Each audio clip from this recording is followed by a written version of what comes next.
Semua orang tertarik pada situasi dengan lebih detail dan komprehensif pada saat penyelesaian dan penyelesaian konstruksi. Apa yang bisa saya katakan? Kesimpulannya belum diterima, tetapi kami sedang bekerja dengan detail tentang proses ini. Seperti kata pepatah, tidak ada uang, tapi Anda bertahan. Tapi tidak seperti itu. Kami sedang terburu-buru, ya. Betapa terburu-burunya kami. Kami berupaya semaksimal mungkin agar dokumen ini dapat diselesaikan sebelum tahun baru. Karena semua pihak paham betul bahwa setelah tahun baru akan ada aturan dan persyaratan baru yang akan diberlakukan. Ya, seperti yang selalu terjadi. Baiklah, kamu benar, indeed. Oleh karena itu apa yang telah dilakukan, Gostrojnadzor memeriksa, memberikan komentar, dan salah satu komentarnya ternyata sangat, saya tidak akan membahas alasannya tetapi ini penting, karena ini menyangkut arsitektur, solusi perencanaan perkotaan, model poligonal, dan kami dipaksa, kami diwajibkan untuk mempertimbangkan kembali model ini, meskipun masih dalam tahap awal. Diperlukan bahkan pada tahap awal, saat belum dibangun, tetapi tetap saja untuk pengiriman. Dan pekerjaan ini berhubungan dengan pengembangan model poligon tinggi. Butuh waktu tertentu, tidak mudah untuk memenuhi semua persyaratan. Kami ajukan, ada komentar yang diberikan, dan dalam proses menghilangkan komentar tersebut, kami terpaksa mengganti orang yang melakukan pekerjaan tersebut. Kami pergi keluar untuk merayakan tahun baru. Setelah tahun baru, persyaratan tambahan mulai berlaku, dan sekarang kami memenuhi persyaratan baru. Apakah ini buruk atau baik? Saya bilang bagus. Apapun yang tidak membunuh kita akan membuat kita lebih kuat. Jadi dalam pelaksanaan pekerjaan ini yang sangat penting dan krusial, hal pertama yang dilakukan adalah memastikan bahwa seluruh rangkaian pekerjaan yang dilakukan dengan sangat hati-hati dan penuh perhatian dalam setiap tahap dan proses yang dilakukan memungkinkan kami untuk lebih menyempurnakan dokumentasi secara menyeluruh dan menyempurnakan semua nuansa yang ada untuk memastikan hasil yang optimal dan sesuai harapan. Kami sedang memperbaiki dokumentasi agar dalam kondisi yang baik, agar tidak ada yang terlewat, dan memastikan dokumentasi sepenuhnya sesuai. Semua catatan diperbaiki dengan teliti dan lengkap. Selain itu, ada beberapa hal lain yang terungkap terkait dengan area produksi. Kami bisa setuju atau tidak setuju, tetapi kami memilih untuk dengan seksama menyeluruh dan dengan sangat hati-hati. Kami sepakat untuk, oleh karena itu, meminta insinyur kadastre melakukan pengukuran area baru serta parameter eksternal, dimensi eksternal, dimensi, jenis teknis dan ekonomi, indikator bangunan, dan area internal untuk memastikan keakuratan dan ketepatan, karena kami memiliki beberapa perbedaan, dan kami akan sedikit memperbaikinya, karena ada 2 penilaian ahli yang belum memberikan kejelasan. Jadi kami telah memajukannya 2 minggu lagi. Kami sebenarnya bisa saja tidak melakukan ini jika bukan karena pajak. Paham kan? Mengapa kami sangat teliti dalam hal ini? Karena setiap area tambahan yang tidak perlu akibat kesalahan desain atau hal lainnya akan berujung pada pembayaran pajak seumur hidup untuk area tersebut. Jadi lebih baik kami menghabiskan 2 minggu lagi untuk urusan ini meskipun itu akan mengeluarkan sejumlah uang. Ya, ini semua memerlukan biaya. Memang memerlukan biaya, tetapi kami tetap akan melakukannya. Mengenai pertanyaan langsung dari Mosgostrojnadzor, yang merupakan badan pengawas konstruksi di Moskow, semua catatan dari Mosgor Architektura yang bertanggung jawab atas perencanaan arsitektur kota sudah diatasi dengan baik. Dan yang penting adalah bahwa sekarang kami bekerja sesuai dengan aturan baru yang lebih ketat dan semua perubahan yang ada telah diimplementasikan dengan hati-hati untuk memastikan kepatuhan penuh dan efisiensi dalam setiap tahap proses. Ya, ini adalah volume pekerjaan yang sangat besar, seperti bola salju yang satu terhubung dengan yang lain, tetapi kami mendapatkan kompetensi. saya akan langsung mengatakan bahwa sebelumnya tidak ada karyawan kami, termasuk saya, yang memiliki tingkat kompetensi seperti ini dalam hal penyerahan objek. Oleh karena itu, dengan demikian apabila kita berbicara tentang perkembangan yang lebih lanjut dari proyek dan apa yang telah kita rencanakan, semua pengalaman yang telah terkumpul tidak akan sia-sia. Itu akan digunakan. Bagaimanapun kami sudah akan mengetahui jalur ini dengan baik, dengan mempertimbangkan persyaratan modern. Dan tidak perlu mengira bahwa masalah seperti ini hanya terjadi pada kami. Semua orang mengalaminya. Semua orang pernah mengalami masalah ini. Saya pernah menyewakan benda serupa. Dan semua orang tidak mengalaminya. Lagi pula, kita harus pahami bahwa tidak ada orang yang menuntun kita ke kantor. Kami pergi sendiri, ya. Kami menghubungi, kami berkonsultasi. Tetapi kami bertindak sebagai warga negara Federasi Rusia yang baik dan taat hukum. Sesuai sepenuhnya dengan hukum. Dan kami tidak menuntut sesuatu pun dari siapapun di luar apa yang mereka tuntut. Kami secara sepenuhnya ketat menerapkan semua komentar ini dan menghilangkan instruksi yang diberikan kepada kami. Oleh karena itu, saya mohon kepada semua peserta proyek untuk bersabar. Sedikit lebih bersabar. Masalah ini sedang dalam proses yang sedang berlangsung untuk penyelesaian.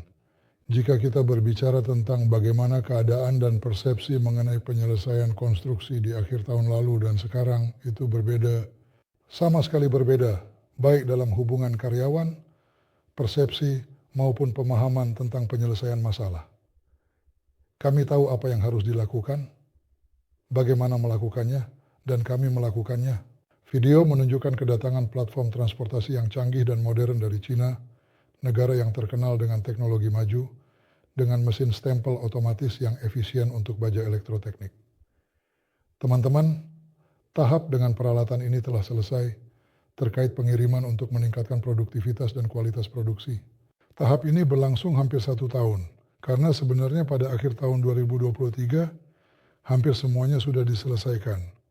Kemudian pada tahun 2024 mulai muncul kesulitan dengan pembayaran dan semua hal lainnya. Itu sangat sulit, tekniknya seharusnya sudah datang sebelum tahun baru. Tetapi sayangnya mengingat fakta bahwa kereta, ya mobil dengan 6 roda baru saja tiba dan dia terjebak dalam selip.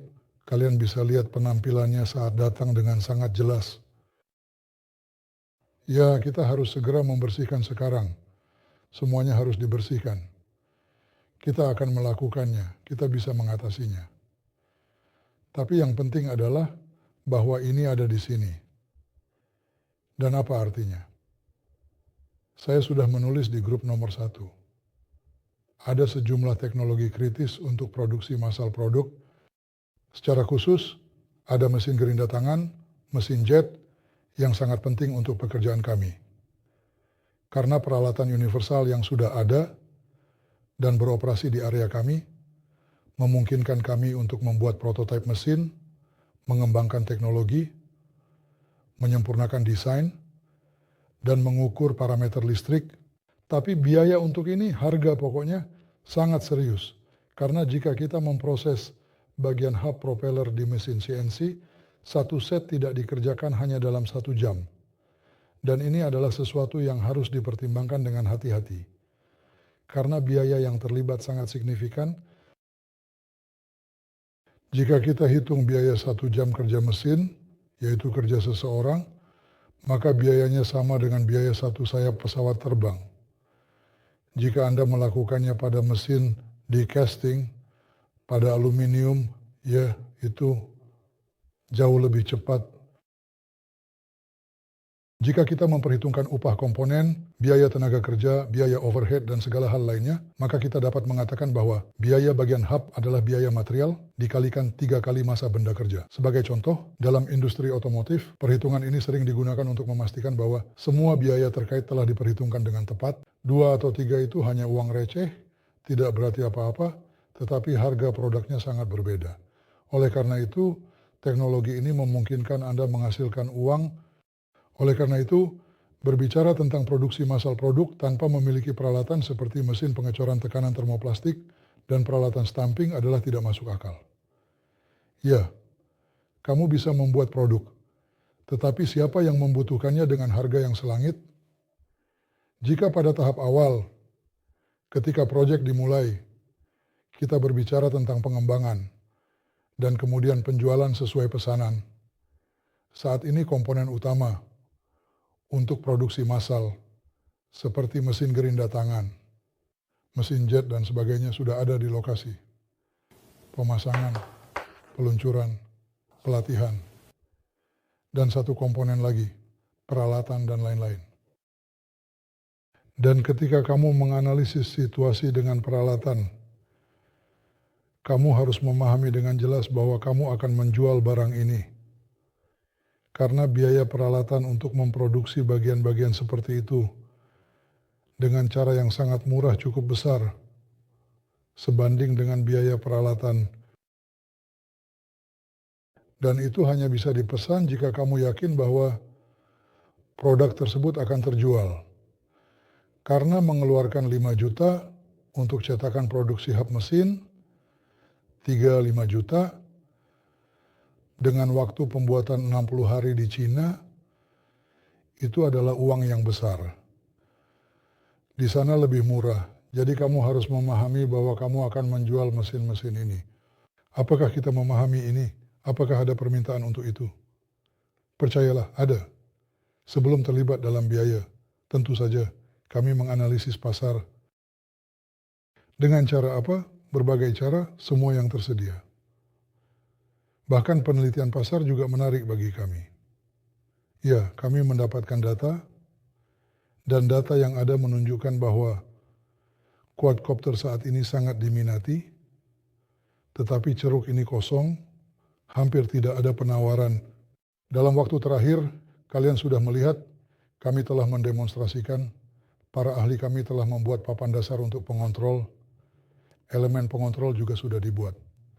Sekarang dalam video menunjukkan kerja mesin bubut dengan bar feeder. Ini adalah jalur otomatis, di mana sekarang sedang diproduksi elektroda keluaran untuk pengontrol. Jika dihitung, biayanya juga murah. Meskipun ketika mesin pemotong untuk poros datang, tentu saja bisa juga digunakan untuk elektroda, di sana akan lebih murah. Tetapi dalam hal ini digunakan batang yang terkalibrasi dan pemrosesan mekanis minimal. Harga pokok elektroda ini sangat menarik dan dapat diterima. Dan di setiap langkah, di setiap detail, sebelum membeli peralatan atau melakukan sesuatu, ada perhitungan ekonomi. Dan sekarang bersama dengan para produsen, kami sedang menyusun program khusus yang memperhitungkan semua elemen biaya. Penyusutan, listrik, pemeliharaan gedung, dan struktur. Semua dimasukkan ke dalamnya, dihitung norma jam kerja mesin, peralatan, gaji, dan seterusnya sehingga seluruh harga pokok terbentuk. Juga dibuat peta teknologi untuk semuanya. Karena mesin di Moteliak pada saat ini terlibat, hampir semua karyawan. Jadi kami menyelaraskan semua pekerjaan yang telah dilakukan dengan hati-hati dan teliti. Semua material, semuanya disatukan. Dan semua biaya ini dihitung dengan seksama untuk membentuk harga pokok pengembangan. Pengembangan yang terpisah untuk mesin gerinda tangan, mesin jet, dan pengontrol.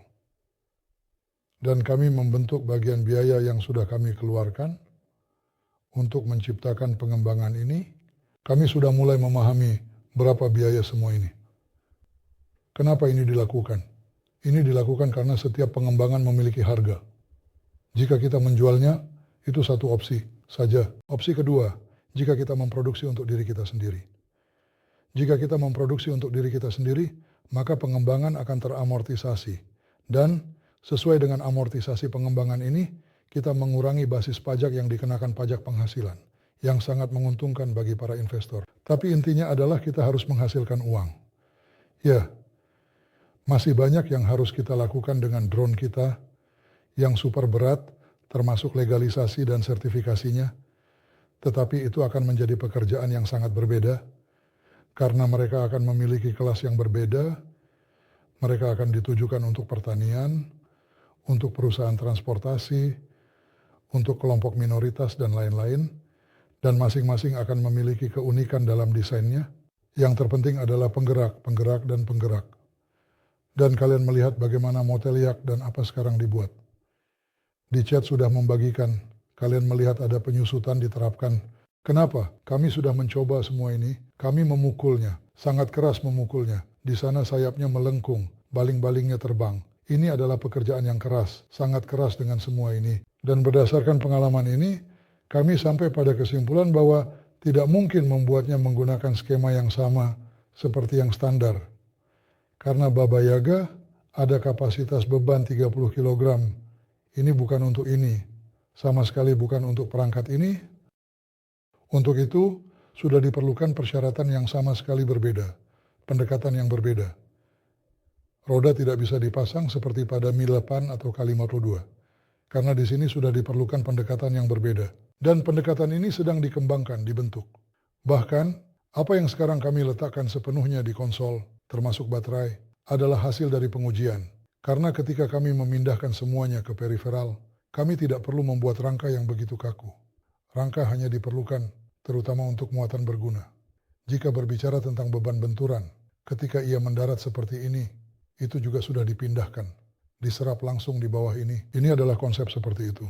Ya, masih ada yang perlu diselesaikan, karena kami membuat rangka dengan berbagai konstruksi, mencoba, melihat, ya jelas bahwa perlu dilakukan sedikit berbeda. Ya, itu jelas, tapi ini akan dilakukan. Semua ini sudah diperhitungkan. Sekarang kami sudah menempatkannya dengan benar di tengah, karena kami nyaman menempatkan beban di sana, agar tidak menggantung dari bawah. Ini untuk pengujian.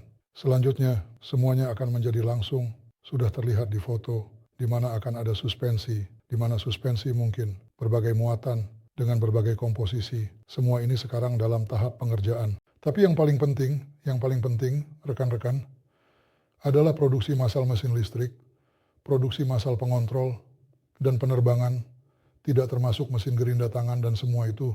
Segera setelah pembentukan bagian untuk produksi penggerak dan penggiling sudut selesai, pertanyaan lebih lanjut akan muncul. Perluasan produksi. Karena satu atau dua mesin, satu termoplastik, satu mesin pengecoran, ini bukan produksi serial. Ini produksi skala kecil. Kita perlu menciptakan subpasar produksi. Tapi menciptakannya akan jauh lebih mudah. Karena pertama, kita sudah tahu peralatan apa yang dibutuhkan, tahu harga-harganya, tahu dari mana, logistik sudah terjalin, dan dengan adanya dana tertentu, kita bisa memesan peralatan ini dalam konfigurasi yang tepat, sesuai dengan volume yang dibutuhkan.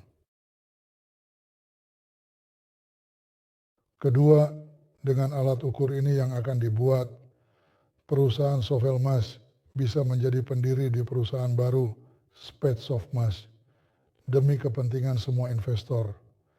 Dan dengan demikian, dengan cara ini, investor dari tahap pertama dan terakhir akan mendapatkan keuntungan. Kenapa tidak? Kenapa tidak? Dan ini memperbanyak segalanya. Ini nyata. Ini sudah menjadi kenyataan, teman-teman. Oleh karena itu, kita harus menyelesaikan proyek ini dan memenuhi semua kewajiban yang diambil dan memulai pekerjaannya. Dan kita sudah membentuk dan sedang membentuk kondisi dasar untuk dengan sangat hati-hati memperbesar produksi baru. Apa yang akan dilakukan perusahaan pada akhirnya? Mengembangkan proyek senilai $50 juta atau mesin untuk drone. Dulu Anda hanya berbicara tentang proyek, sekarang tidak ada pembicaraan tentang itu. Anda salah, karena saya baru saja menjelaskan hari ini bagaimana biaya proyek dibentuk. Di awal saya sudah menjelaskan, kami membentuk biaya proyek, harga pokok, berapa harga yang siap kami jual, kami akan bernegosiasi. Dan ingat, saya sudah bilang, apa arti proyek? Ini bukan sekadar kertas dan gambar. Ini adalah lini yang mampu memproduksi produk. Kami menjual kepada klien sebuah tombol, dia menekan, produk pun keluar. Apa artinya tombol ini? Ini berarti pengembangan, teknologi, peralatan, pelatihan. Semua inilah teknologi yang dijual. Apakah kita sudah melakukan pengembangan? Kami melakukannya. Apakah kita siap untuk menjualnya? Mudah, tapi Nanti orangnya harus. Saya menekannya, dia terima. Harganya mahal, jual sesuka Anda. apakah ada permintaan khusus untuk pengembangan, untuk penyiapan produksi dan pembuatan pabrik sesuai permintaan klien, atau hanya tertarik pada pembelian produk jadi? Jadi rekan-rekan, saya sudah bilang, selama belum ada tombol, tidak ada yang bisa dibicarakan. Ada permintaan. Dan percayalah, ada permintaan dari investor besar yang berkata, Dmitry Alexeyevich, kapan? Saya bilang, kapan? Pabrik kecil? Ya, kapan? Lalu bagaimana? Kami siap. Saya katakan, rekan-rekan, Anda mengerti. Ini adalah sistem yang kita ciptakan, ya, bersama-sama dengan Anda. Yang karena banyaknya investor, menjamin stabilitas proyek. Sistem itu diciptakan dan berfungsi. Tetapi mari kita wujudkan ini sehingga kita memiliki beberapa proyek dasar spesifik yang akan menjamin stabilitas bisnis ini. Dan mari kita lanjutkan. Karena jika Anda mengejar 2 kelinci sekarang, tidak akan ada gunanya. Mari kita, seperti yang telah disepakati, kita mulai semua produksi, kita membentuk aset utama, sebelumnya ZOS, penyelesaian konstruksi, izin untuk mulai beroperasi. Kemudian dari objek yang belum selesai, kita mengubah statusnya menjadi objek yang sudah selesai. Kami membeli tanah, membuat penilaian komersial, memasukkan semua aset berwujud dan tidak berwujud ini ke dalam aset tetap, melakukan reorganisasi menjadi perusahaan saham gabungan, meluncurkan program lengkap, bekerja seperti yang kami bayangkan dalam proyek. Kami terus mengambil langkah lebih lanjut, karena setelah ini kami perlu mentransfer saham ke saham. Kami akan melakukan semua ini dan terus maju. Tetapi ketika kami sampai di sana, akan jelas bahwa ketentuan utama telah dibuat. Dan jika ini tidak merugikan Sofemash utama, kami akan terus maju. Karena saya sudah katakan bahwa saya sedang mengerjakan dokumennya. Ini bukan hanya anggaran dasar, tetapi juga rencana bisnis dan ekonomi. Semua ini dihitung. Namun, ekonomi sudah harus dibangun berdasarkan data faktual. Bukan pada asumsi yang ada sebelumnya ketika kita memulai proyek ini, karena saya sudah bisa menghitung produksi berdasarkan angka-angka yang ada di Departemen Akuntansi. Dan peralatan dan segalanya memperhitungkan inflasi, biaya, tetapi juga diskon. Mengapa? Sebab jika kami datang dan memesan sebuah mesin pengecoran yang sama, kami telah menghitung berapa banyak 24 mesin nano yang dibutuhkan untuk diproduksi secara serius, berapa banyak mesin termoplastik, kami memesan untuk volume tersebut sehingga diskon. Setiap mobil akan lebih murah, logistik, transportasi, semuanya akan lebih murah bagi kita. Tapi itu akan menjadi pabrik yang mampu memenuhi permintaan yang serius karena 100, 200, 300 quadcopter itu bukan masalah. Dan saya punya pertanyaan, sekarang banyak quadcopter yang ditampilkan dan sebagainya. Dalam rencana strategis, saya membayangkan ada 1 juta quadcopter yang disimpan, dicetak dengan printer 3D, dipotong dengan laser dari fiberglass, dengan baterai lithium. Kapan gudang ini akan terbakar? Nah, mereka tentu tidak akan terisi daya, tetapi baterainya pasti akan mati. Jika untuk strategi dan pertahanan. Lalu, berapa lama mereka bisa disimpan? Untuk SVO mereka bisa dipakai. Sekarang, dalam situasi panas, roti panggang dimasukkan, terbakar, ditembak jatuh, hilang, rusak. Mereka sangat cocok satu sama lain. Lalu bagaimana prospeknya ke depan dalam jangka panjang? Tolong jelaskan kepada saya dengan lebih rinci. Saya misalnya tidak melihatnya dengan jelas. Dia juga penasaran, dengan sangat penasaran produk apa yang akan diproduksi pertama kali. Sekarang sedang ada kompetisi. Pengontrol motor dari mesin gerinda seiring dengan pengiriman peralatan. Sekarang saya sangat menantikan satu peralatan yang harus datang. Kenapa? Karena saya akan segera menghubungkannya. Teman-teman, bukan saya yang akan menghubungkannya. Saya akan mengenakan apron dan mulai menuangkan rotor. Tapi sebelum itu saya akan memasak sup. Ya, begitulah adanya secara relatif. Apa itu sup meleleh? Karena apa yang kita dapatkan misalnya pada babi adalah lelehan. Katakanlah saat ini kita memiliki A5 dalam bentuk lelehan. Nah, mereka melelehkannya di dalam babi. Ada oksida, ada gas. Saya akan membersihkannya, membawanya ke kondisi yang diinginkan sehingga saya bisa menuangkannya ke tupai. Tapi aku tak akan mengungkapkannya. Aku bukan orang baik. Mengapa?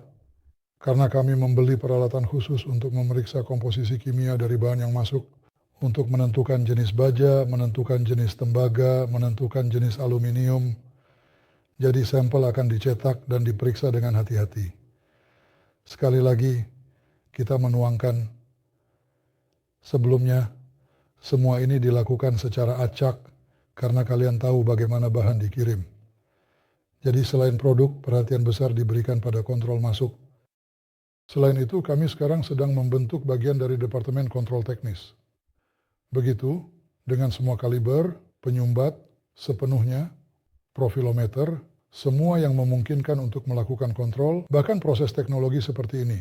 Kalian lihat mereka membuat elektroda, ya mereka membuat elektroda, bagus. Tapi bisa tidak dipasang di pengontrol? Tidak bisa. Karena setelah diproses, mereka berada dalam emulsi. Apa yang kita lakukan? Serpihan, semua sisa, digiling. Setelah itu bagian-bagian masuk ke proses penggilingan. Kemudian dicuci dengan pelarut. Dan setelah itu dicuci dengan air deionisasi, di deionizer. Setelah itu dikeringkan. Dan setelah itu bagian-bagian. Ini sudah mainan yang konkret saja. Masalahnya adalah bagian-bagian tidak diproses dengan tangan, sama sekali tidak. Semua tahap harus dilakukan, dan lebih dari itu, elektroda ini untuk dipasang harus menghilangkan lapisan oksida. Jadi untuk beberapa jenis produk, elektroda ini akan dilapisi dengan nikel, dan itu akan menjadi produk. Dan ketika Anda mendapatkan produk seperti itu, Anda akan bertanya-tanya, di mana itu diproduksi?